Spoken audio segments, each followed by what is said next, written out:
nagpapanik na sila Duterte. Kasi talagang pinipilayan na sila. Ha?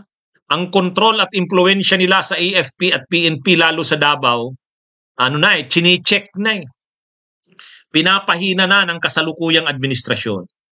Ha? Malinaw po yan. Kasi nitong darating na mga araw, actually ito yung magiging matinding pagsubok ito sa kasalukuyang administrasyon ni PBBM. Bakit?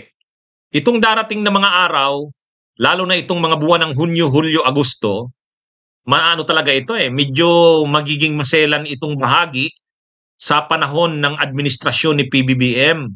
Unang-una, kailangan ng mahuli yan bakit iba yung natin? Bakit iba yung title?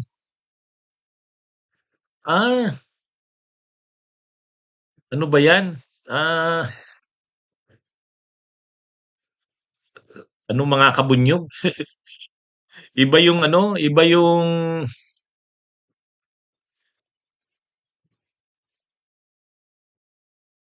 iba yung title nito?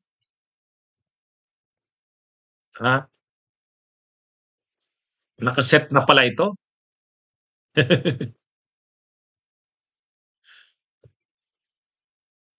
Yan, mga kabunyog, mga kababayan, ayusin ko lang.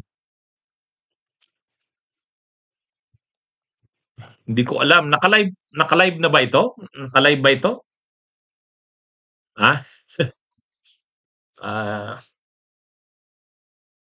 Hindi, napansin ko kasi mukhang may nakaset na ibang... Anyway, sige mga kabunyog, patuloy tayo. Nalito ako na-distract ako. Na-distract ako sa live kong ito. May nakita kasi akong ibang title. Anyway, so mga kabunyog, mga kababayan, itong darating na June, July, August, maselan ito. Maselan ito sa administrasyon ni PBBM. Kasi unang-una yung kay Kibuloy.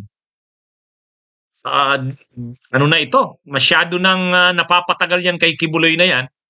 Kailangan niya na talagang magawa ng paraan yan na maaresto yan si Kibuloy. Kasi parang lahat ng mga high-profile cases sa ilalim ng administrasyon ni PBBM walang nahuhuli. Hindi nahuli si Bantag, hindi pa napapabalik si Tebes, si Kibuloy hanggang ngayon hindi pa rin naaaresto. Pero sa tingin ko, alam naman yan ng administrasyon ni PBBM kasi mag-i-State of the Nation address siya sa July.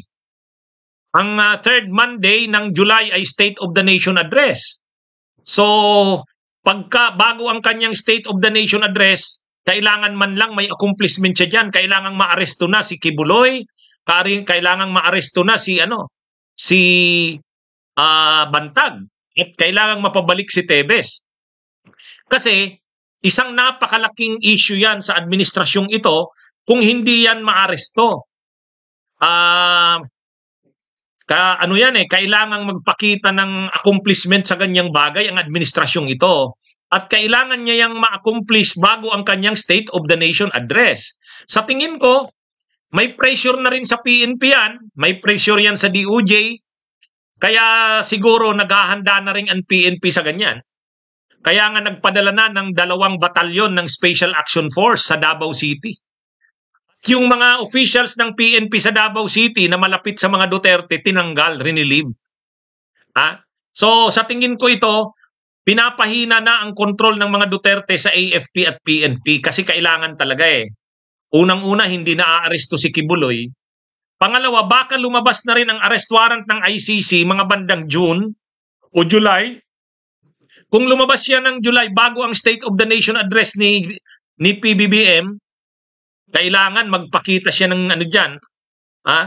Kailangan may action siyang gawin dyan ang administrasyon niya. Kasi nagiging nagiging masyado ng masyado ng magulo itong kampo ng Duterte. Kahapon nandun sa Tacloban si Baste Duterte, nag-iikot doon sa Tacloban. At ngayong araw, yung mga grupo ng Duterte, nilunch nila yung MAD, Marcos alis dyan. So ibig sabihin talagang koordinado ito at planado.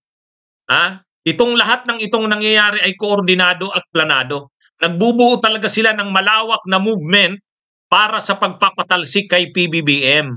At sa tingin ko, nase-sense din naman yan siyempre ng administrasyon ni PBBM. At lalo na nito sa darating na mga araw, itong buwan ng Hunyo-Hulyo, kailangang maaresto na si Kibuloy, baka lumabas pa ang arrest warrant ng ICC, pwedeng mag-create yan ng mga destabilisasyon ang kampo ni Duterte. Kailangang maging handa dyan ang administrasyon ni PBBM, lalo na't mag-i-State of the Nation address.